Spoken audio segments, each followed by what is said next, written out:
Olá pessoal, tudo bem? Estou aqui para gravar mais um vídeo dessa feita, colocar aí para vocês alguns recursos adicionais para complementar aqui o conteúdo da lição. A lição de número 6, que é paciência, evitando as dissensões. Então vamos trabalhar em cima disso aqui, porque sempre é bom a gente ter alguns recursos adicionais para incrementar aí na lição, né? Para interagir aí com a lição e ficar uma aula bem legal. Então, essa lição fala sobre a paciência, evitando as dissensões. Então, tá aqui a paciência, uma das características do fruto do Espírito, e dissensões, características das obras da carne. Então, uma coisa sempre está contrapondo a outra. E nessa lição aqui não é diferente. Vamos começar aqui, certo?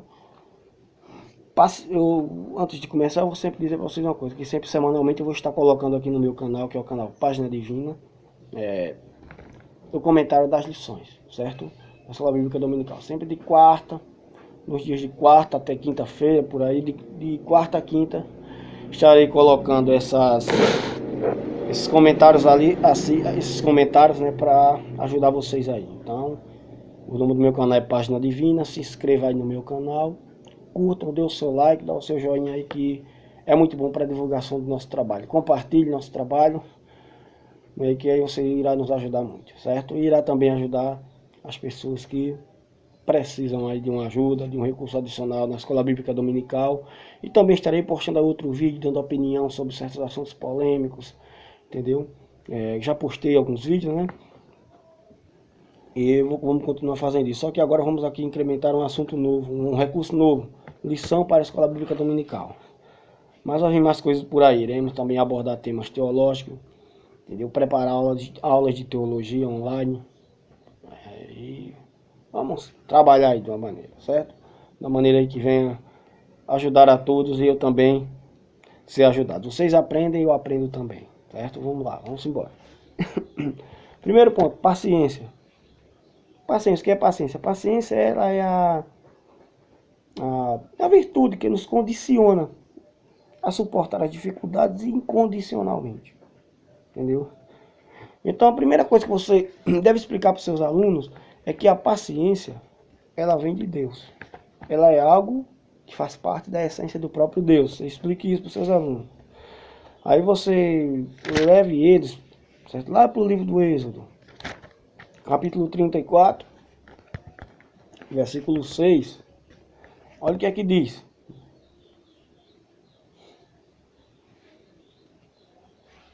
Pronto, tô dando um tempinho aí. Pronto, abriu as suas Bíblias, você acha aí 34, 6 e o 7 também. Diz assim: E, passando o Senhor por diante dele, clamou: Senhor, Senhor, Deus compassível, clemente e longânimo e grande em misericórdia e fidelidade, que guarda misericórdia em 1000 gerações, que perdoa a iniquidade, a transgressão e o pecado, ainda que não inocente o culpado, e visita a iniquidade dos pais, nos filhos e nos filhos dos filhos, até a terceira e quarta geração. Veja só. Você já parou para pensar? Primeiro, o autor começa a dizer que Deus ele é longânimo. Ele diz que Deus é longânimo. O que é longânimo? É sinônimo de paciência, algo de alguém que tem paciência. E além disso, você pode perguntar aqui, até onde vai a paciência de Deus? A paciência de Deus ela vai até que momento? Aí se você observa o versículo 7, diz que até 1000 gerações. Porque diz que guarda a misericórdia em 1000 gerações. Então, você observa, então a paciência de Deus, ela tolera o ser humano, 1000 gerações. Então, veja a paciência de Deus. E a palavra 1000, ela tem mais assim um sentido, vamos dizer aqui, figurado, certo? Vamos dizer, será que eu posso dizer? Acho que redundante, não é isso? E não diz respeito apenas a 1000 em si. Diz respeito a algo incontável, a algo incalculável, entendeu? Porque essa expressão 1000 no Antigo Testamento, ela é sinônimo de algo incalculável, de algo incontável. Então, nesse caso, a misericórdia, a longanimidade de Deus, a paciência de Deus, a misericórdia de Deus, ela é incalculável. Entendeu? Qual o tempo? Não tem um cálculo exato para o seu tempo. Entendeu? Ele espera o que for para esperar. Ele espera todo Todo momento que for para esperar, Deus espera. Deus, para você ter uma ideia, Deus espera o ser humano até o fim da sua vida. Tá vendo isso aí? Por mais pecador e miserável que o ser humano seja, Deus espera ele por toda a sua vida. Então veja aí a paciência de Deus. Eu te pergunto, você esperaria um familiar seu por toda a sua vida? Não, você não esperaria não. Porque eu sou você, não espero, não esperaria. Entendeu como é? Mas Deus espera por toda a vida. Entendeu? Então, quando diz 1000 gerações, é que Deus espera por toda a vida, para sempre. O que for para esperar, Deus espera. Não que chega um momento também que a paciência de Deus, eu não vou dizer que esgota, mas chega um momento que Deus diz assim, pronto, agora o limite que esse camarada aqui já chegou. Já esperei tudo que era para esperar, então agora eu vou puxar o anzol aqui, ó. Puxa o anzol. Mas só que a longanimidade de Deus, ela é infinita, é incontável, insondável. Explique isso aí para os seus alunos, entendeu? Isso é uma das coisas que você deve passar para ele. Observe que lá em 2 Pedro, acho que é 2 Pedro, vamos abrir em 2 Pedro. É 2 Pedro 3, 8 e 9. Olha o que diz. 2 Pedro 3, 8 e 9. Diz assim. Há todavia uma coisa, amados, que não deveis esquecer, que para o Senhor um dia é como 1000 anos e 1000 anos como um dia. Não retarda o Senhor a sua promessa, como alguns a julgam demorada. Pelo contrário, ele é longânimo para convosco, não querendo que nenhum pereça, senão que todos cheguem ao arrependimento.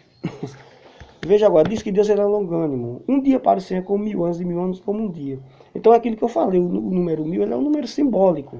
Entendeu? Por exemplo, nesse caso aqui está no contexto de que do momento que, vamos dizer aqui, da longanimidade de Deus, certo? Porque um dia para ele é como 1000 anos e 1000 anos como um dia. Mesmo que você ache que é tarde, para Deus não é. Você acha que passou 1000 anos, para Deus é agora. Essa é a realidade. É como, por exemplo, vamos lá, você consegue explicar isso? Eu vou te ser sincero que não. Eu vou te ser sincero, eu não consigo explicar. Mas por quê? Pegue um dia e coloque dentro de 1000 anos. Dá ou não para colocar um dia dentro de 1000 anos? Lógico que dá. Agora pegue 1000 anos e coloque dentro de um dia. Tem como? Eu te respondo. Claro que não. Então é o caso aqui de Deus. Então um dia para você é como 1000 anos e 1000 anos é como um dia. Tanto faz uma coisa como outra. Então Deus não está na perspectiva do tempo. Ele está na perspectiva da eternidade. Então por isso que a sua longanimidade, ela realmente, a sua paciência, ela realmente já também na perspectiva da eternidade de um Deus eterno que espera pelo ser humano tudo que pode esperar. Só que também esses atributos aqui, no caso da paciência, ele é um atributo comunicável, uma virtude de Deus que é comunicável. Deus também dá ela a gente, Deus também passa ela para a gente, certo? Então, a princípio, passa isso para os alunos, o que eu falei agora anteriormente. Outra coisa é que você passa para os alunos, é que o que está descrito lá no Salmo 40. Vamos aqui, a gente não vai se deter tanto aqui nisso aqui, não vamos nos deter tanto não. Eu apenas quero lhe dar o caminho para você seguir, certo? Então Salmos 40,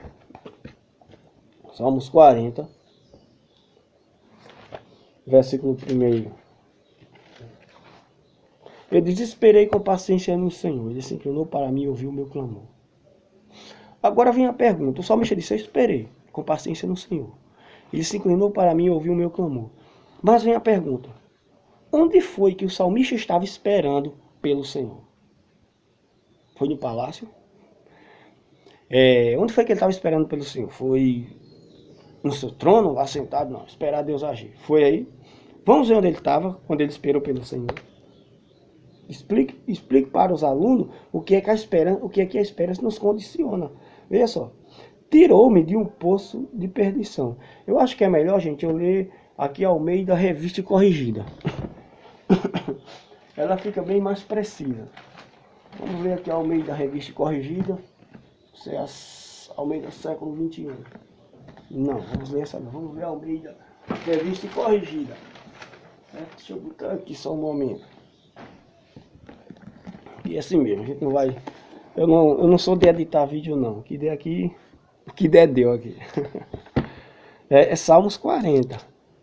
Eu gosto de ler. Ao meio da revista corrigida, ele é muito bom. Eu gosto dela. Sempre tem outras traduções melhores, mas Eu gosto muito da linguagem dela, até por ser a linguagem convencional, né? Olha o que é que diz: esperei com paciência no Senhor, ele se inclinou para mim e ouviu meu clamor. A pergunta que eu fiz: mas onde foi que o salmista Davi estava quando ele esperou pelo Senhor? Veja só, onde ele estava, você vai ver agora. Tirou-me de um lago horrível. Olha onde ele estava, de um lago horrível. De um charco de lodo. Misericórdia, então estava atolado. Pôs os meus pés sobre uma rocha. Firmou os meus passos. Espera aí, o camarada estava atolado em um lamaçal miserável. O que foi que Deus fez? Pôs os meus pés sobre uma rocha e firmou os meus passos. Estava titubeando, sem possibilidade de caminhar. Então Deus vai lá, além disso, e pôs um novo cântico na minha boca, um hino ao nosso Deus. Muitos o verão e temerão e confiarão no Senhor. Espera aí. Então, onde foi que o salmista estava? Ele não estava no trono, não estava no palácio, não estava na casa do pai, da mãe, seja lá do que for. Onde foi que ele estava? Não estava em conforto nenhum. Onde foi que ele estava? Num charco horrível de lodo, no lamaçal atolado na lama. Que lama é essa? A Bíblia aqui não especifica. Mas veja quando ele estava atoladinho lá na lama. E o outro ponto, pelo que diz o versículo 3, não estava com possibilidade de cantar, porque Deus pôs um cântico novo na boca dele, nos lábios dele. Olha agora interessante. Sendo assim, o que Deus fez? Aí Deus pegou, tirou ele de lá, colocou ele numa rocha, firmou seus passos e pôs um novo canto na sua boca. Então, veja onde o salmista estava. Então, onde o salmista estava, ele soube esperar com paciência no Senhor. Então, a situação dele era crítica, mas ele soube esperar com paciência no Senhor. Então, veja o que Deus fez. Botou seus pés sobre a rocha, firmou seus passos e pôs um novo cântico na sua boca. Então veja aí o que a paciência nos condiciona. Então a paciência de Deus ela é incondicional. Então essa paciência também Deus comunica para a gente de forma incondicional. Então a paciência cristã é dessa forma. É uma comunicação de Deus para o que Deus dá da sua essência ao ser humano. Deus já dá aquilo que ele tem ao cristão verdadeiro. Então para ter uma paciência dessa é preciso ter a paciência divina. Então Deus comunica ela ao ser humano. Então, o que Davi tinha era a paciência divina que Deus deu para ele. Para suportar o que suportou aqui, era a paciência divina. Passe isso aqui, ó. Ensine isso aqui aos alunos. Certo? Instrua os alunos dessa forma aqui.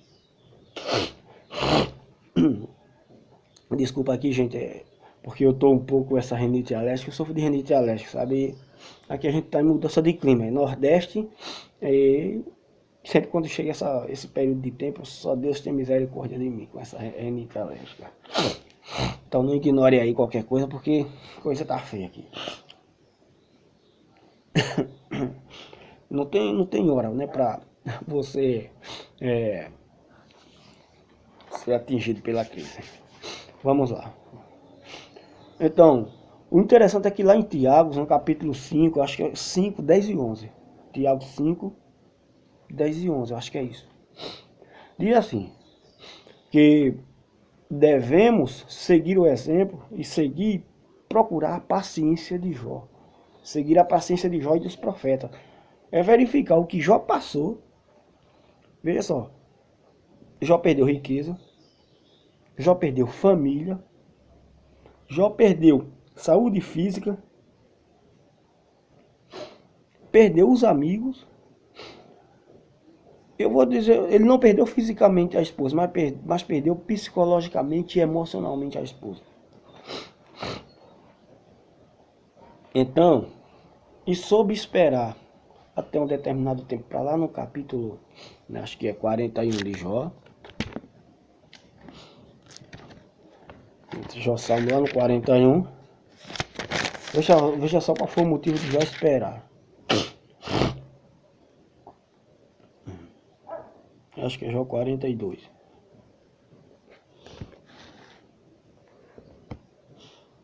Veja só. Então aqui a partir do capítulo, Então aqui a partir do capítulo 42, versículo 1 em diante diz assim, capítulo 42, versículo 1 em diante. Então respondeu Jó ao Senhor e disse: bem sei eu que tudo podes, e que nenhum dos teus pensamentos pode ser impedido. Quem é aquele, dizes tu, que sem conhecimento encobre o conselho? Por isso falei do que não entendia, coisa que para mim eram maravilhosas e que eu não compreendia. Escuta-me, pois, e eu falarei, eu te perguntarei. e tu ensina-me. Veja só, Jó antes, ele não tinha uma experiência pessoal com Deus, mas a partir de agora ele passou a ter. Entendeu como é? Jó passou a ter uma experiência pessoal com Deus. Então, para que serve a paciência? Para que se possa ter uma experiência pessoal com Deus. Então, no período da paciência, é onde você tem experiências com Deus, gente.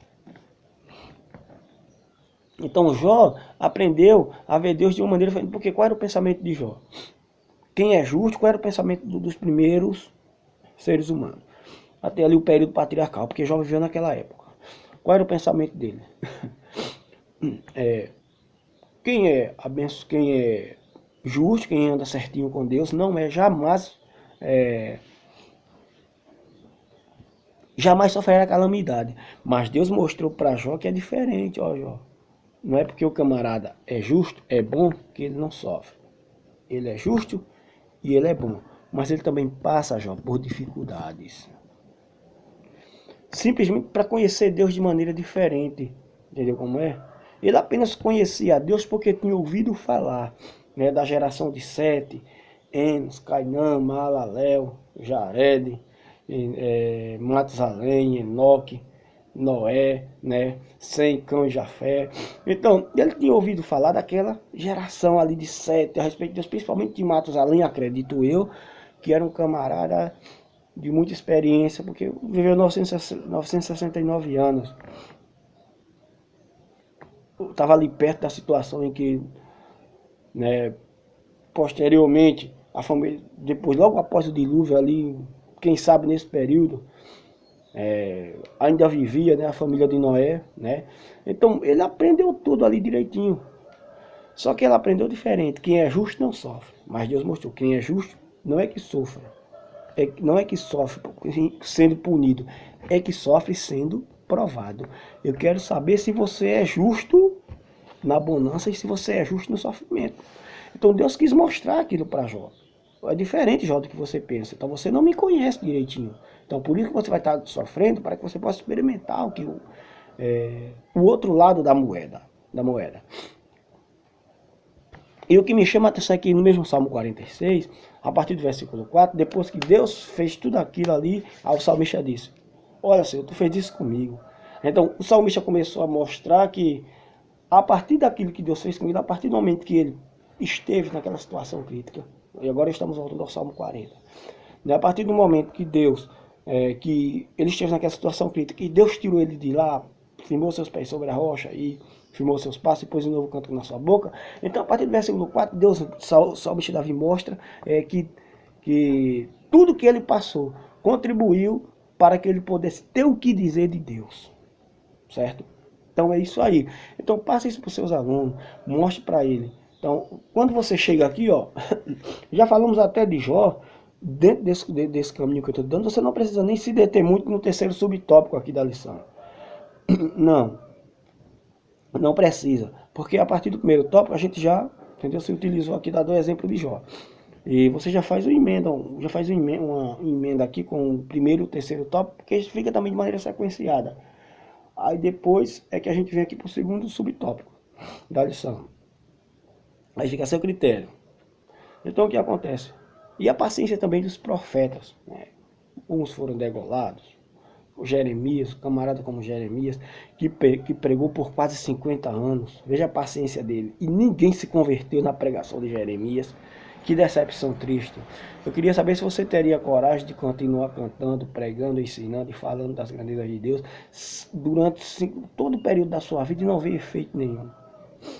A única coisa que Jeremias viu de efeito foi depois de 50 anos de ministério. Sabe o que acontece? Quase 50 anos. Aí foi que ele viu Israel sendo levado para o cativo, mas ele não viu o resultado, ele não viu ninguém se converter. O resultado que ele ouviu foi o castigo, era o que menos ele queria. Então, gente, é assim. Vamos agora para o... Como eu falei para você, você pode até, daqui do primeiro tópico, você já passa por você emenda ele com o terceiro tópico. Você já vai emenda ele com o terceiro. Porque aí você já fala emenda falando sobre a paciência de Jó. Certo? Para dar fundamento aqui à definição de paciência. E agora vamos aí para paciência e ansiedade. Paciência, a capacidade de esperar. Ansiedade. O que é ansiedade? Ansiedade é inquietação. É o que diz a lição, né? Veja só. Uma das coisas que você se utilize, a lição está dizendo aqui, é bom você se utilizar aqui. Sabe de quê? Da história da história de Saul. Um dos camaradas que você se utiliza é da história de Saul. Por quê? Lá no capítulo 13, versículo 1 ao 9 de 1 Samuel. A Bíblia diz que quando Saul saiu para a guerra contra os filisteus, ele tinha que esperar para que Samuel viesse a oferecer o sacrifício, né, para ele cultuar a Deus antes de sair à batalha. Mas o que acontece? Ele não esperou, viu que Samuel tardou em chegar, e ele ali foi e fez o quê? E foi lá e tomou o espaço que não era dele, ofereceu o sacrifício. Quando Samuel chegou, ele tinha acabado de oferecer, ele começou a se justificar. Samuel, olha Samuel, porque eu vi que você tardou e o povo estava indo embora, então eu tive que oferecer sacrifício para eu não sair daqui sem a benevolência de Deus. Então Samuel repreende severamente e duramente Saul, e a partir dali Deus rejeita Saul para ser rei de Israel. Por quê? Ele tomou o espaço alheio. Então o ansioso é isso, é uma pessoa que não sabe se conter. Explica isso para os alunos, que o ansioso é uma pessoa que não sabe se conter. Estamos entrando aqui no segundo subtópico do primeiro ponto. Então, o ansioso, ele não sabe se conter. Então você mostra para os alunos que a gente tem que aprender a se conter. Então você pode procurar outras técnicas, você pode procurar assuntos seculares, entendeu? Exemplo de pessoas que não souberam se conter na sua vida, exemplo seu, pessoal. Então mostra que o ansioso geralmente, por ser inquieto, ele não consegue se conter em seu espaço, ele sai invadindo o espaço dos outros. Então você mostra para ele que isso é um perigo. Então você procura outras fontes, porque aí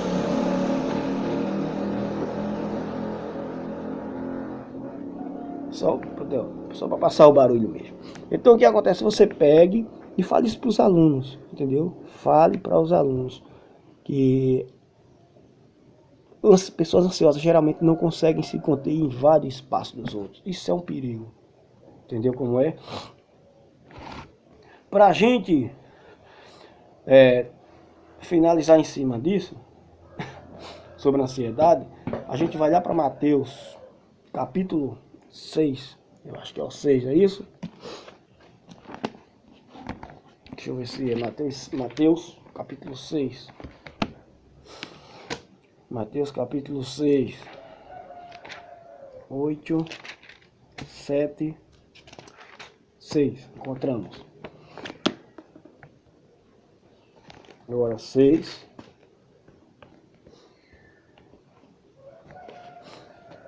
Eu acho que é o Mateus capítulo 6, versículo 25. Pronto. Ele começa a falar sobre a ansiosa solicitude pela vida.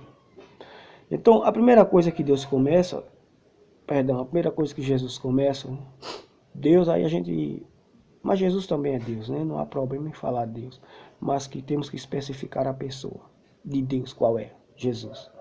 Então, Jesus aqui, ele começa a falar sobre ansiosa solicitude pela vida. Pessoas que ansioso pela sua vida pessoal, pelos bens materiais, pessoas que é inquietas porque não tem ou deixam de ter, ou tem muito e querem conseguir mais. Então Jesus, ele começa aqui, versículo 25 em diante. Por isso vos digo, não andeis cuidadosos quanto à vossa vida, pelo que haveis de comer ou pelo que haveis de beber, nem quanto ao vosso corpo pelo que haveis de vestir. Não é a vida mais do que o mantimento, e o corpo mais do que o vestimento? Primeira coisa, Jesus aqui, ele começa a enfatizar a importância da vida e do corpo. O material, ele começa a mostrar que aquilo que é necessário para a subsistência, aquilo que é necessário para a manutenção do corpo, ele começa a botar isso aqui como vamos dizer aqui, segundo plano. Olha, o mais importante é a vida e o corpo.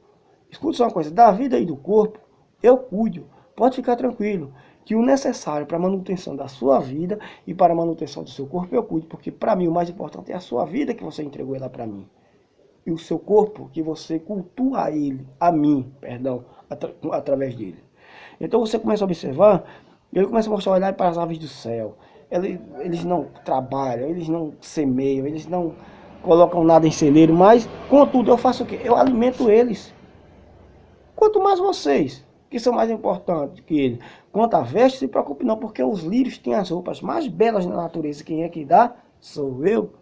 Se preocupe não, que vocês são mais importantes que os lírios. Você é a coroa da criação de Deus. Então, eu. Se preocupe não, que para a manutenção do teu corpo, eu te dou.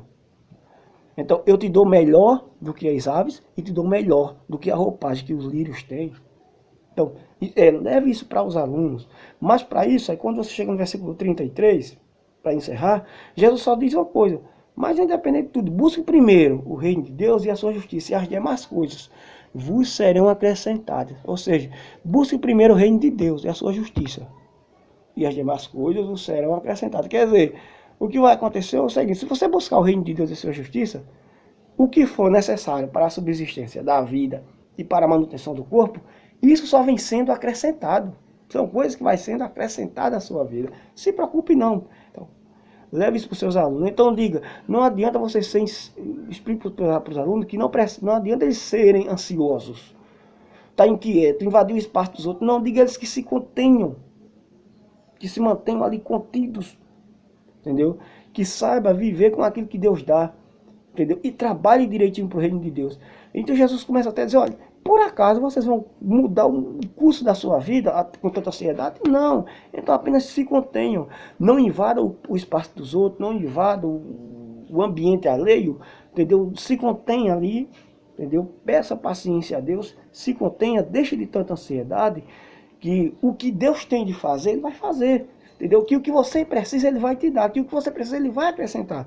Mas explique também que ele não vai dar se a gente ficar parado. A gente tem que procurar os meios necessários para viver, entenderam? A gente tem que procurar os meios necessários para viver. Explique isso para ele. A gente também tem que correr atrás, sem ansiedade, sem tanta agonia, sem desespero, sem tanta perturbação mental. Explique para ele que eles têm que procurar, mas com cautela, com moderação, com tranquilidade. Porque o que é que o ser humano hoje precisa para a subsistência da vida e para a manutenção do corpo? De um emprego, de um trabalho, né? Que dá na mesma coisa. Precisa de quê? De saúde. Então, o que é que Deus diz hoje para a gente? Se preocupe não, se contenha, continue trabalhando. Porque o necessário, apenas procure, faça a sua parte. Entendeu como é? Mas sem tanta agonia, sem invadir espaço de ninguém, sem tanta perturbação, apenas procure. Porque Deus vai te dar a graça e você vai encontrar. Então é isso. Então, explique isso para os alunos. Explique isso para seus alunos. Entendeu? Que não fique ansioso, porque ele vai tomar o espaço alheio. Diga eles que se contenham. E se baseia em Mateus 26, 25 ao 34, né? Eu acho que é o 34, cadê? 34. E sossegue nisso aqui. Porque o que for preciso para eles sobreviver, Deus vai dar. Entendeu? Então não precisa se angustiar tanto. Então, gente, não tem mais alguma coisa ainda que falar, e vamos falar mais alguma coisa, certo?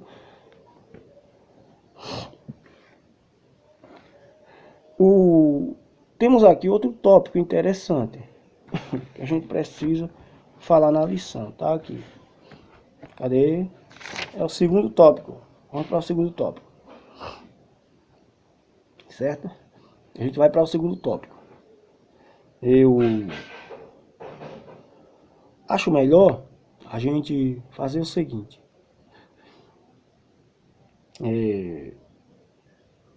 Não vamos falar nesse vídeo, certo? Eu vou fazer assim, eu vou dividir em duas etapas